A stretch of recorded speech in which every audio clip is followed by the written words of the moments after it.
Uh, Good evening, everybody, and welcome to the Swedish Institute of Classical Studies in Rome and tonight's open lecture, which will be held by Dr. Johan Vekselius.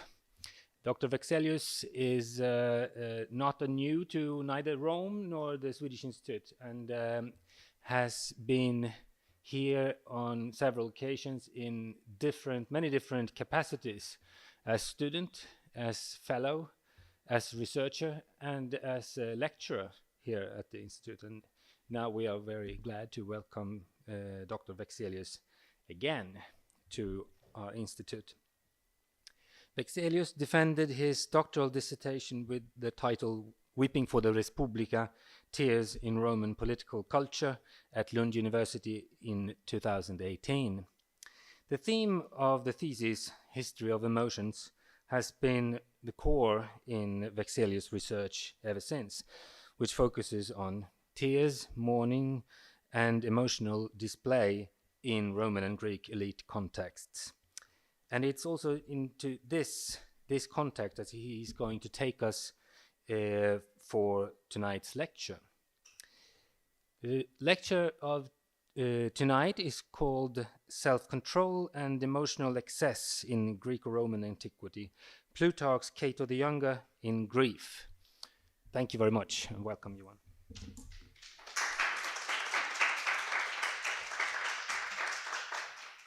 Well, thank you, Hampus, for that presentation, and thank you, Ulf, and the staff for hosting me on this occasion and many others. Thank you. Well, let's get started. When Cato the Younger lost his half-brother Gnaeus Servilius Caepio in around 66 BC, something seemingly remarkable happened.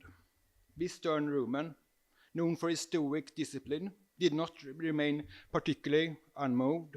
Instead, he broke down in spectacular grief, as Plutarch puts it.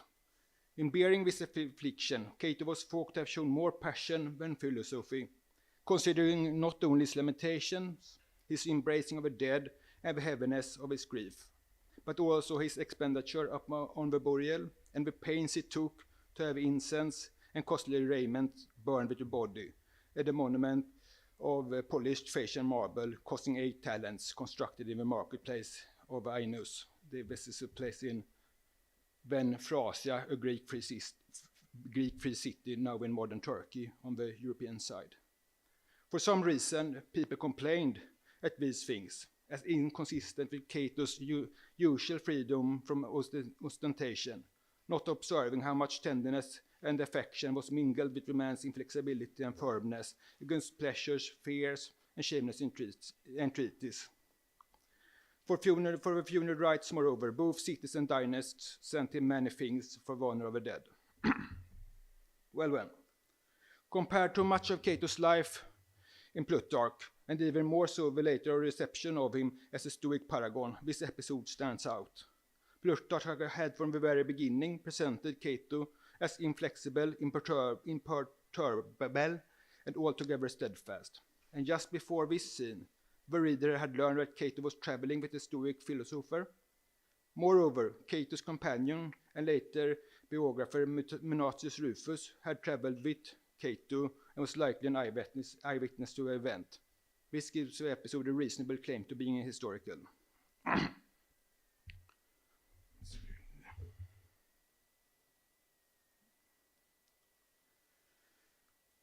Zooming out, Bellonic's recent study of restraint in the late Republic offers a useful frame for the tension in this episode.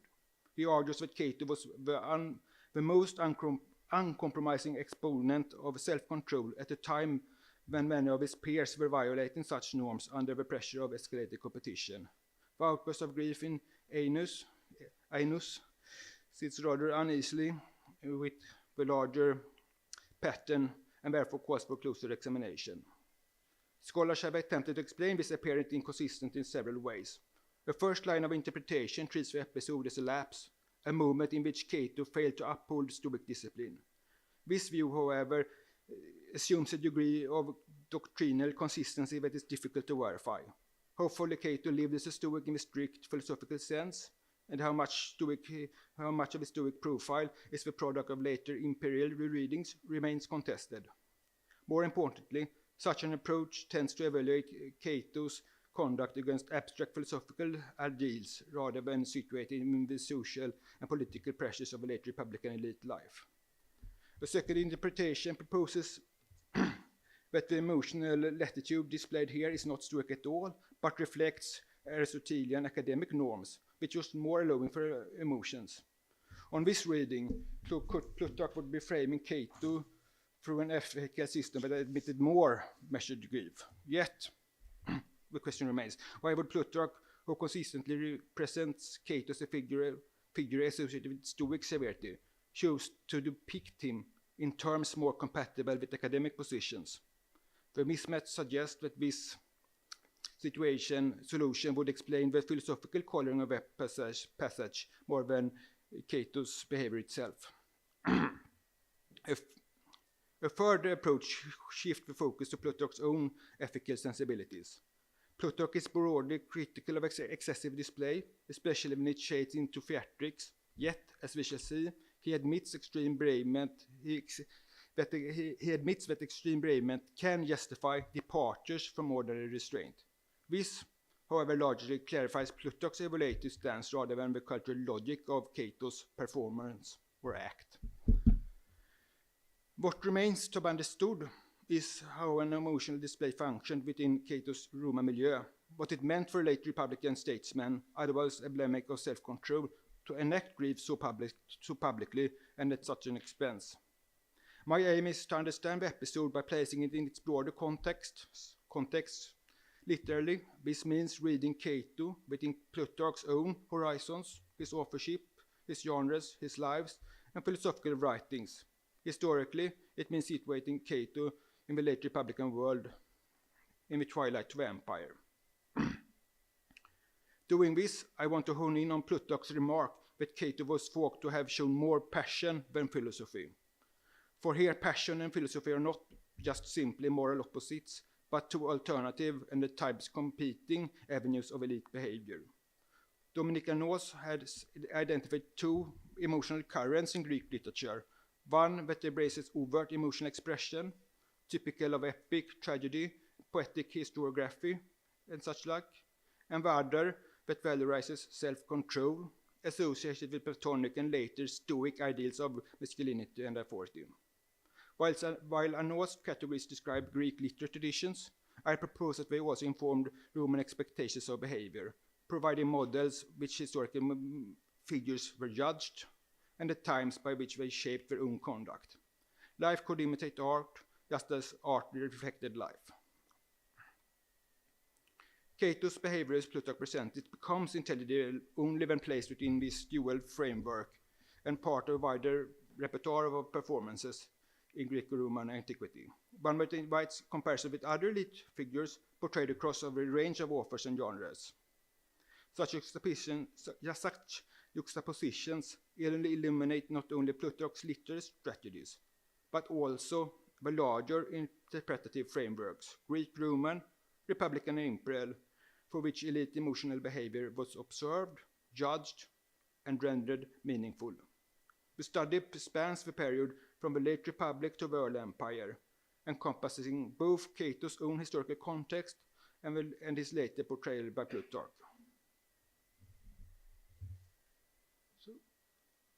Starting with Plutarch. The Cato Minor is unexpectedly Plutarch's most tear-laden biography. This becomes more intelligible once we recognize that most of emotional outbursts belong not to Cato himself, but to those around him, his sons, followers, and allies, who serves as an emotional foil to Cato's own Stoic self-presentation. Nowhere is this clearer than in the closing scene, Cato's philosophical death, modeled on Socrates in the Phaedo, in which the pathos belongs not mostly to the grieving onlookers. Cato's composure in the face of despair became emblematic and was later imitated by Stoics such as Seneca the Younger and Caepio under Nero. Against this background, the two occasions on which Cato does weep become all the more instructive. In the aftermath of a Pompeian victory over the Caesareans at Dyrrhachium, this was just before Pharsalus, in 48 BC, Plutarch describes him as shedding tears for his fatherland, while the other Pompeians were happy and wished for another battle. This aligns with Plutarch's understanding of the Greek motif of a weeping victor, performed by Marcellus at Syracuse in 212 BC, and Aemilius Paulus of the Supidna, and most famously Caepio before Polybius at the destruction of Carthage. Victorious generals who wept for the ambiguities of victory. Plutarch uniquely expands the motif on the Roman side by adding, besides Cato, figures such as Lucullus, Brutus, Caesar, Octavian, Augustus, alongside the legendary Camillus. In this tradition, the emotional content tended to the political rather than the private. Grief for the state and not for oneself, for Plutarch could conflate the two. The second instance comes from Utica, where during the desperate days before his iconic suicide, Cato actually burst into tears while imploring the fleeing horsemen to protect the loyal senators. Plutarch here noting the unusualness of Cato's outburst. Here too, the tears are relational and civic military. Cato does not weep for his own fate, but instrumentally for the lives of others and the fragile remnant of a republican cause. The scene can also be counted among other instances of a recognizable crisis performance in which Roman leaders risked everything and wept openly before their followers in moments of authority collapse, with mixed results. Placed alongside these moments, the extraordinary excess at his brother Caepio's funeral becomes even more interesting. It is a private in orientation, despite its publicity and material extravagance, not directed to the Republic or the safety of others. The later episodes are political, altruistic, and public-oriented. In effect, they could be said to frame and contrast the private earlier one.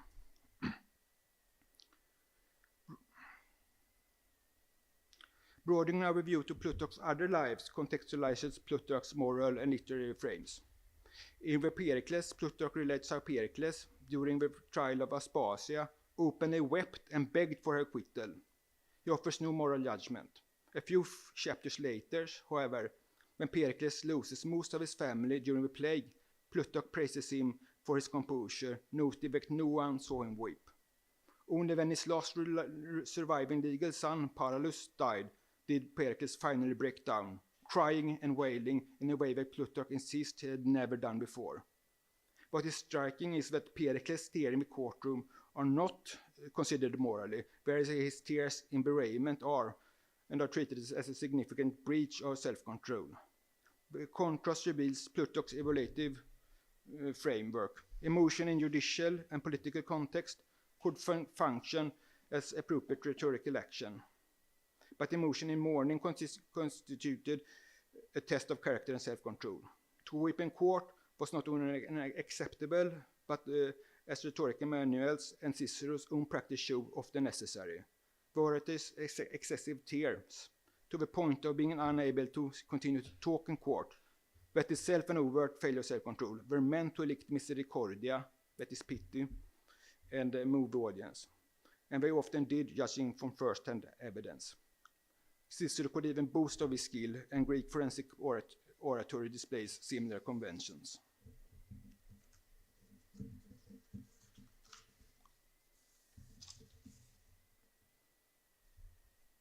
Plutarch's praise is phrased with great care.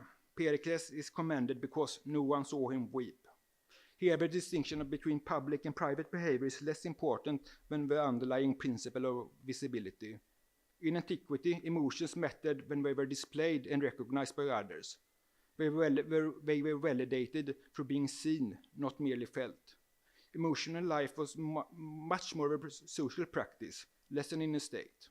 So when Plutarch says that Cato was thought to have shown more passion than philosophy, he again reports judgment formed by observers.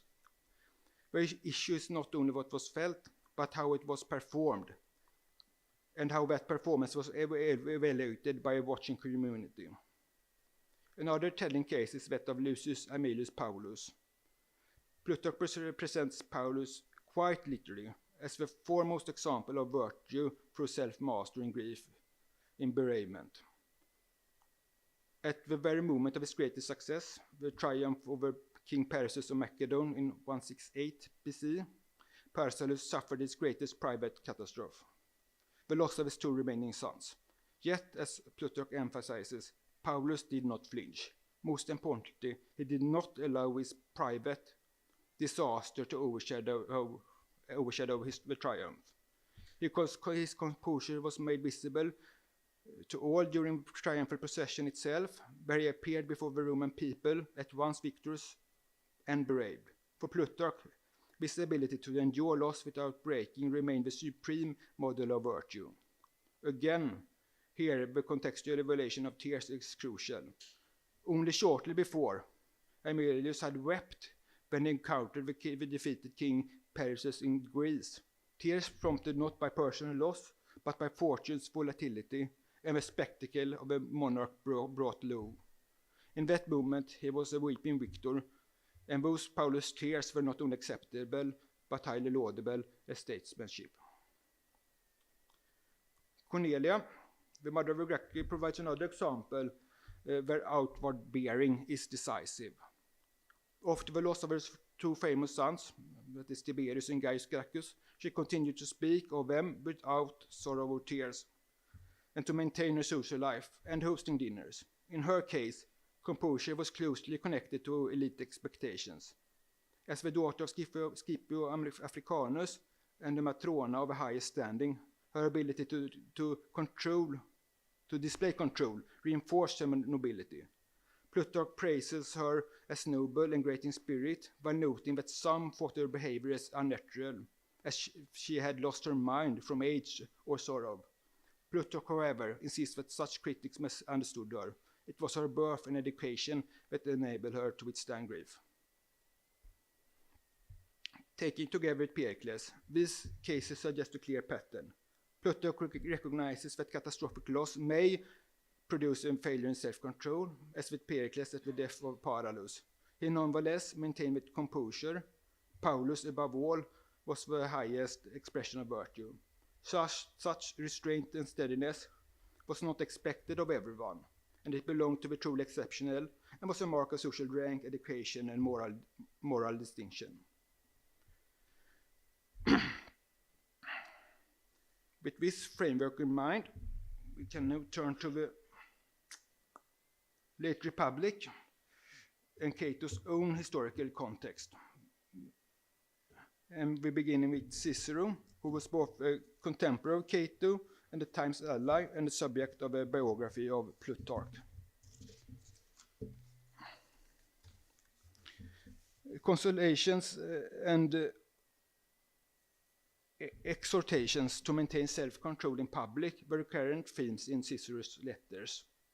In one instance, Cicero rebukes a certain Statius, otherwise unknown, insisting that the character displayed in public and in private required him to uphold his gravitas and constantia.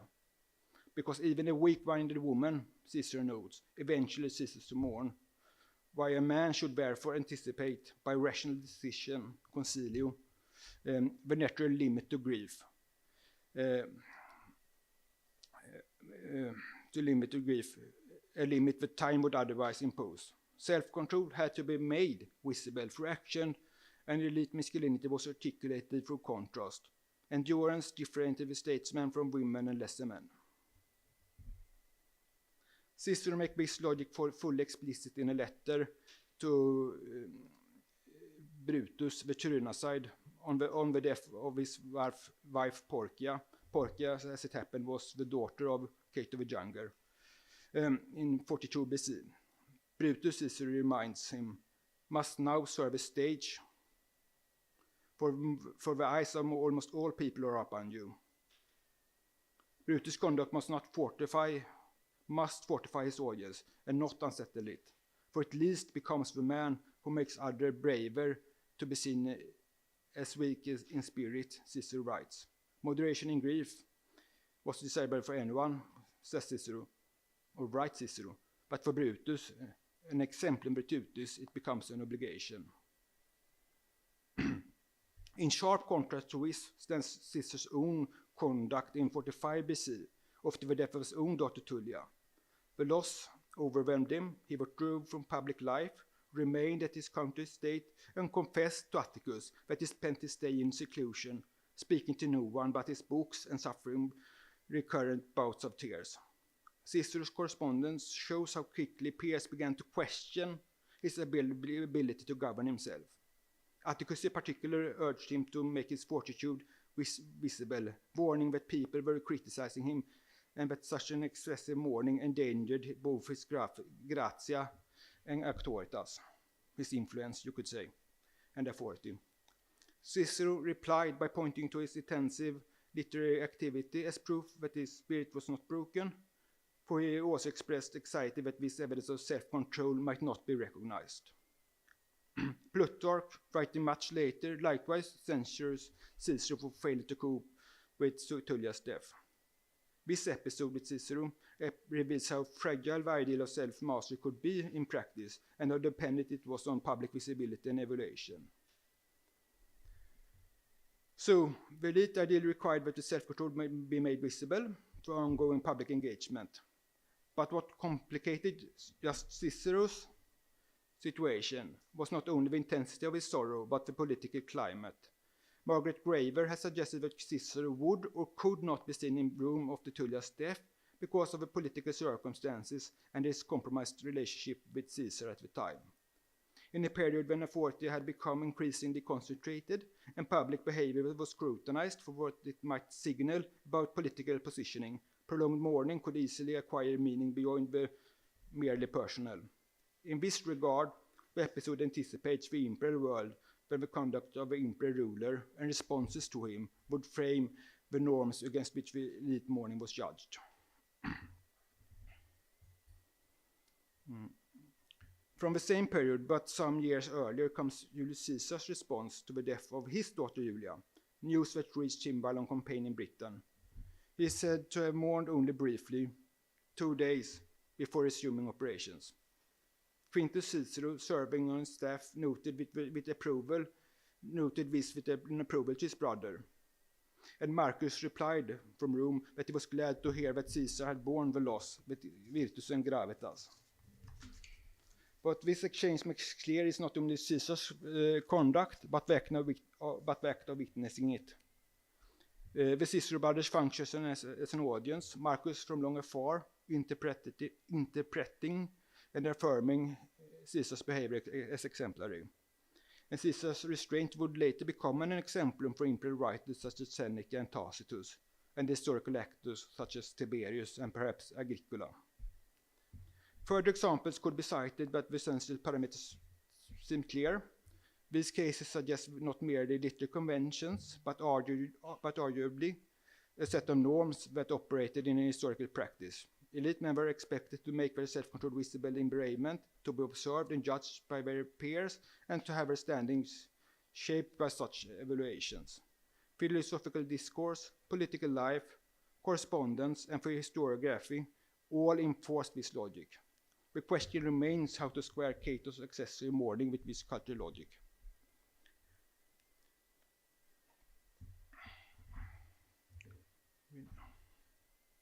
Now we jump forward to the early empire. Seneca the Younger stands in an intertextual relationship with Cato and participates in the broader reception of his legacy. Like Cato, both a Stoic, Cato perhaps less of a Stoic than Seneca, and inside the political elite, Seneca navigated the intersection of emotional comportment with political realities. The empire certainly brought change, but republican traditions still influenced thought, where self-control served as both moral duty and a political expression. In his consolation and letters, Seneca notes that grief is natural, and tears are expected as natural reaction to traumatic events. To feel nothing would be inhumane and boorish. Yet, mourning must be natural, and not an indulgence for oneself or audiences. Seneca insists that emotion must be contained. Limitation is shameful, theatrical display corrosive, excess is feminine feebleness, and the effect must remain between bounds of ratio. But what he condemns is not so much sorrow itself, but its ostentation, grief performed for and because of an audience, one that is prolonged beyond measure. Cato would fall on most counts here.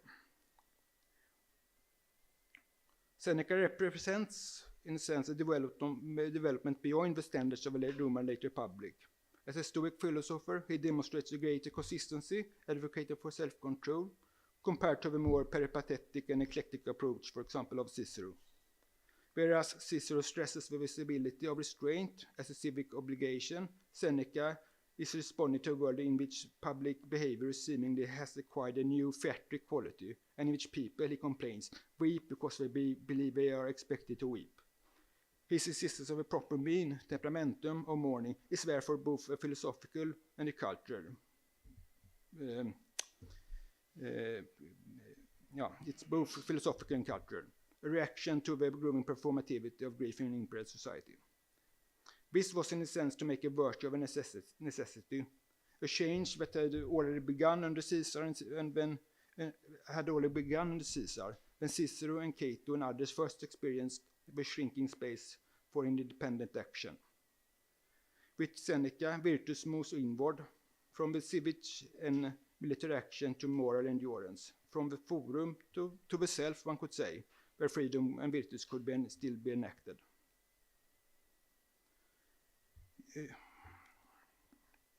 Jumping forward a bit more here. Tacitus, father-in-law of Agricola, presents an ideal of self-control that would have been met with the approval of both Cicero and Seneca. When he lost a son while holding command in Britannia in 83 AD, it's under Domitian, Agricola suffered, as Tacitus puts it, a domestic wound, a wound that he bore neither with ostentatious fortitude, affected by many powerful men, nor with the limitation and sorrow associated with women. Yet, and he proceeded with his military campaign after just a short while. Agricola was not unaffected, and the loss was not suppressed as such, but his emotional response was contained by self-control, which was made evident by the way the elite was expected to find solace in renewed service to the Republic and Rome, and during Agricola's time, the emperor. The episode suggests an allusion between Tacitus, Agricola, to Caesar, both being made examples for coping with the death of children with self-control and military service, benefiting the state while on campaign in Britain. Also, we can note the dichotomy between the domestic wound suffered and military action, one more female and passive, one more male and active. A military metaphor was frequently deployed for how emotions should be conquered through inner struggle in Stoic thought and consolations. Notably, Agricola also avoided that showy self-control that mighty men put on. Surely dig towards hardline Stoics, such as Seneca and the like, who made the spectacles of their own self-control. For despite all Seneca's criticism against theatrical mourning, the Stoic in practice demanded an audience for its self-control, even for the civic quality that Cicero had treasured was compromised. For Seneca and Cicero alike, the readers also constituted audiences, perhaps more of a private an audience than, perhaps, not the forum nor the battlefield, but still an audience was expected.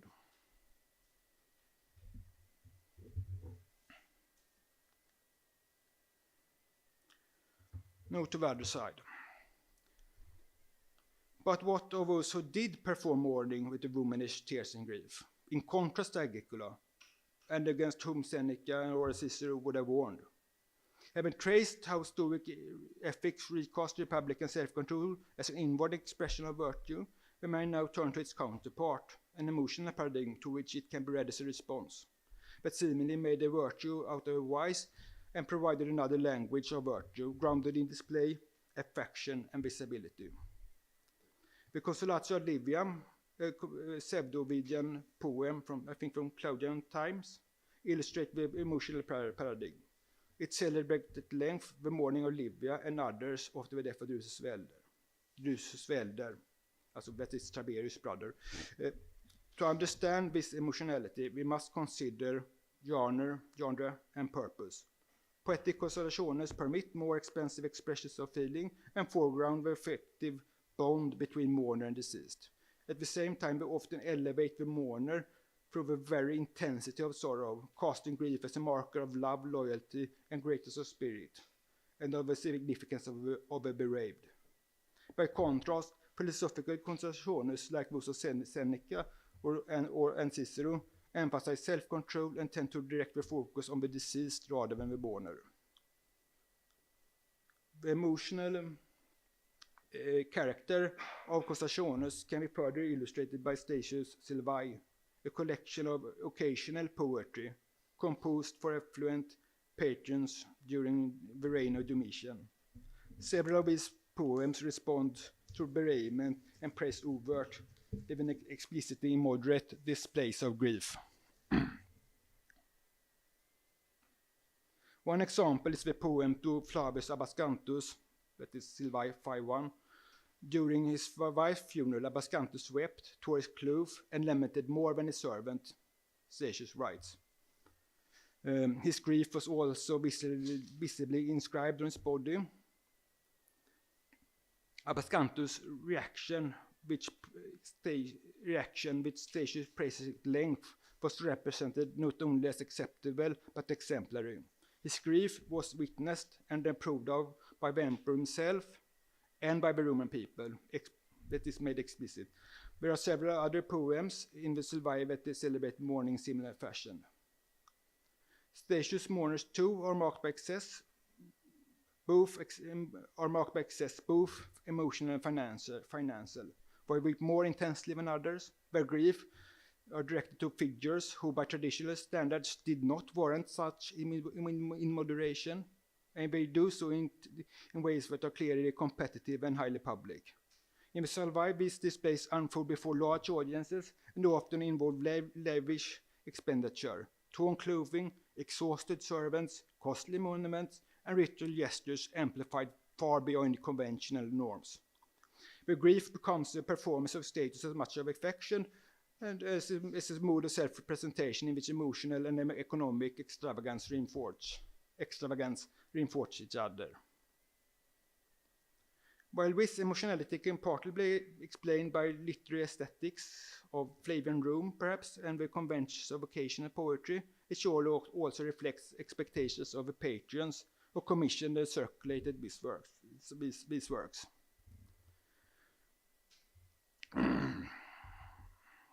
Letters by Pliny the Younger add further nuance and point to the historical effect of such excess. In a pair of letters written in Trajan's reign, Pliny reports how Marcus Aurelius Regulus, certainly not Pliny's favorite person, mourned the death of his son.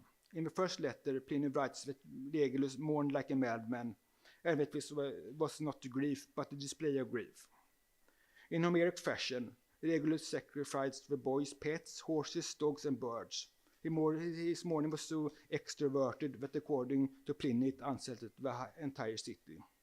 In the second letter, Pliny reports that Regulus went even further. He commissioned numerous statues and portraits of the boy, recited a written biography of his son before vast crowds, and circulated this text throughout Italy and the provinces, urging councils to have it read in public. Pliny condemns the immoderation of his grief, noting that Regulus mourned like no one else, a formulation that underscores both the excess and the competitive dimension of the display. Taken together with Tacitus' consolations, for of course something in the caricature, Pliny's letters indicate that this mode of extroverted, expensive and expansive, highly visible mourning was not confined only to literature, but existed most likely as a recognizable practice among the Roman elite. At the same time, Pliny's censure makes clear that such behavior was contested. The philosophical tradition continued to prize composure. And to further contextualize this, we take a look at the imperial mourning very shortly here, briefly. It is against this background of competing expectations, self-control on one hand, demonstrative feeling on the other, that imperial mourning must be understood. Under the Principate, the emperor's emotion assumed a pronounced public and performative dimension, becoming part of a language of power. Augustus established the basic grammar. The emotional, affable emperor calibrated mourning to communicate pietas, piety, without compromising dignitas. His gestures, withdrawal, outer appearance, and some tears offered a model of controlled yet manifest imperial sorrow. Under Tiberius, this grammar became more unstable. Accounts differ from or alternate between visible emotion and piety to philosophical suppression to deceit, and reaction to his silence and absence or lack of visibility reveals how mourning became a political test. The emotional stance was increasingly judged not only for its content but also for it implied about loyalty, affection, or hostility. Later emperors navigated this emotional field with distinct emotional styles. Gaius turned mourning into theatrical excess, transforming grief into enforced public performance. Claudius was formalistic but weak. Nero again dissolved the boundary between sincerity and spectacle. His tears, whether for Claudius, Agrippina, or his daughter, or finally himself, were read as scripted performances before skeptical audiences. The Flavians marked additional variations of emotional styles. Vespasian's sobriety, Titus' open compassion, and Domitian's disciplinary framing of grief and other emotions as something to be regulated, even commanded. The Antonine period adds further nuance. Trajan's moderate tears signaled the Nerva Antonine period adds further nuance. Trajan's moderate tears signaled civilitas and the partnership with the Senate. Hadrian's grief for Antonius exposed how imperial emotion could be reframed polemically, and Marcus Aurelius embodied an ideal of philosophical moderation, absorbing loss into reflection and against statecraft rather than display. Across these reigns, the substance of grief matters less than legibility, how it was interpreted and given meaning.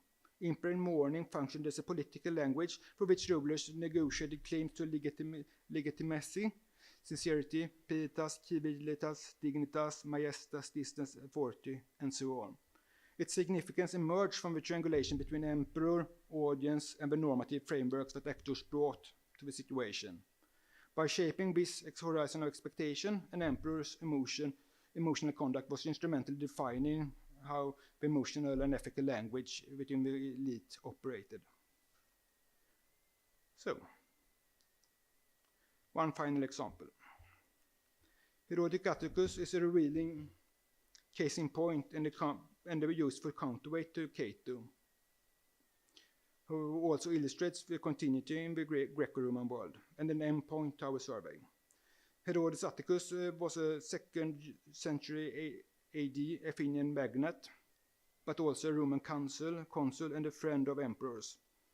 Herodes absorbed the emotional codes and reworked them in his unusual ways. He mourned his many bereavements with seemingly intentional excess.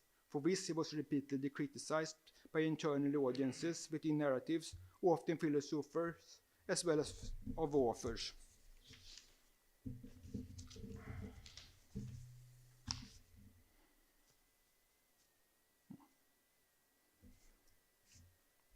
He insistently advertised his grief. He was found lying on the ground in mourning, inconsolable, and mourned for prolonged periods, establishing games and commissioning statues, structures, and epic poems.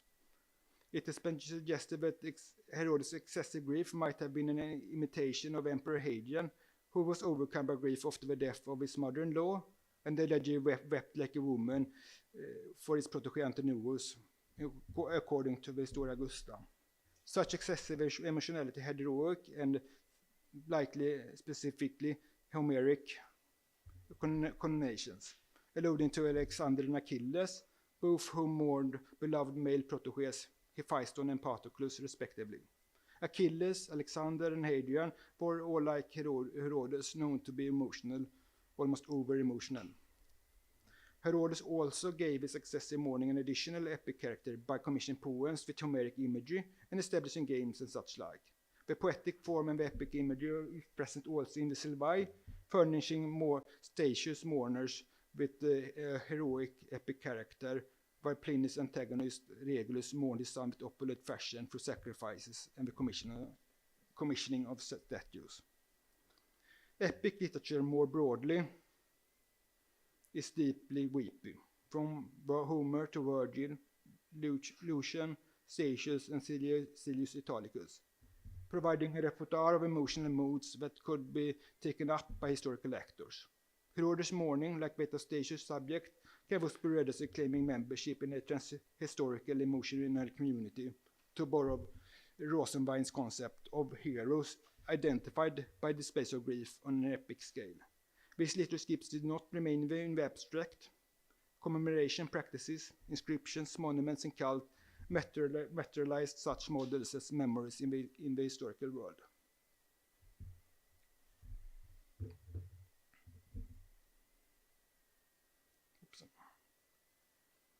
Hoppsan över det. Eller missade den, så ser jag.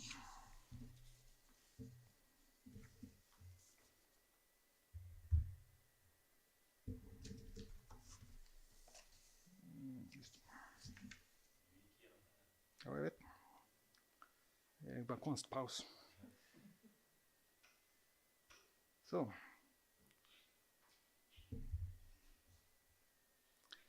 So, a bit of a meta retrospective before I conclude. Political and cultural development must be taken into account. For there is both in scholarship and in intuitive understanding a tendency to associate the Roman Republic with ideas of self-control and the empire with more expansive, even grandiose emotional expression. There is some truth to this. Self-control was a core republican value, celebrated in literature, political culture, and moral discourse. The republic's external and internal conditions demanded it. Rome remained, in structure and ethos, during the Republic a competitive city-state whose elite required cohesive and dependable military leadership, governed by virtuous discipline and the subordination of personal ambition to collective needs. The highest magistrate fused military and civil authority, and candidates for office performed self-control as part of a public persona. In this environment, temperantia modesta and restraint, self-control, with a modern concept, from part of a public persona. In this environment,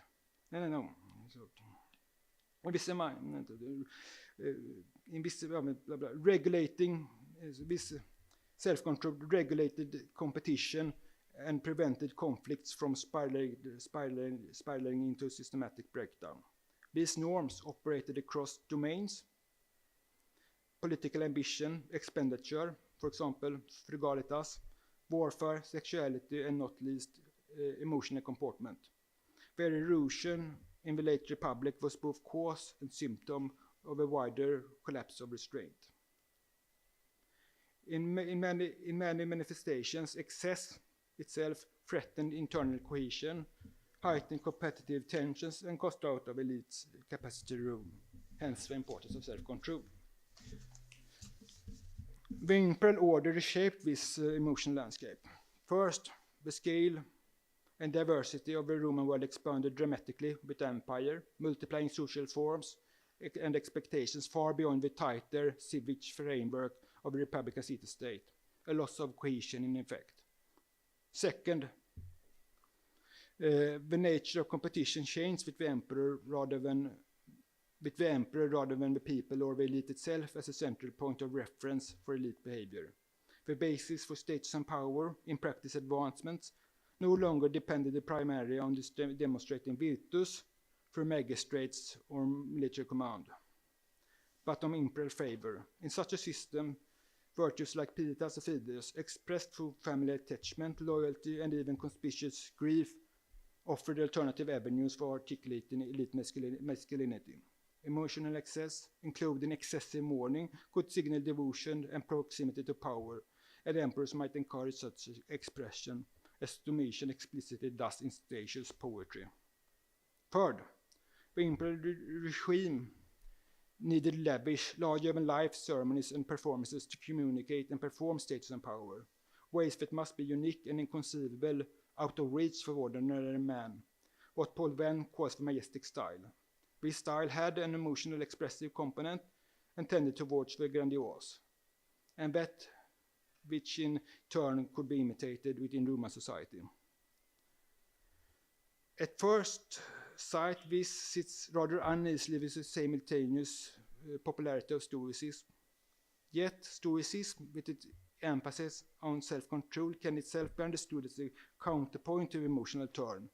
In the Mediterranean world, where identities were increasingly fluid and local political agency became conditional, philosophical schools offered stable frameworks for self-formation. Moreover, as traditional republican venues for displaying virtues contracted, Stoicism provided an alternative inward mastery as a sign of moral strength and worth. Bereavement, public, visible, and emotionally charged, become an ideal stage for performing these internalized virtues. This development also mirrors the semantic shift of virtus itself, from manly physical courage during the earlier republic to a more abstract moral accident towards the imperial period. Analogues with the Hellenistic monarchies are not far-fetched. The expansion of polis into a universal monarchy changed the emotional and political forms available for the expression of self and status. And read from another direction and adapting Wallace Seder's concept, the developments here are symptoms of a globalization of Hellenization through Romanization. Reconsidering Cato. So, by now it's safe to say that we have ventured far and well beyond Plutarch and Cato. There are several ways of understanding Cato the Younger's excessive mourning. In one sense, the episode fits Plutarch's tendency to draw humane portraits of his protagonists. As with Pericles, even the most steadfast figure might still be human and fallible, capable of maintaining self-control until a breaking point at which the hero succumbs to open emotion. Both the ideal of steadfast self-mastery, exemplified by Lucius Aemilius Paulus, and the allowance for human frailty coexist.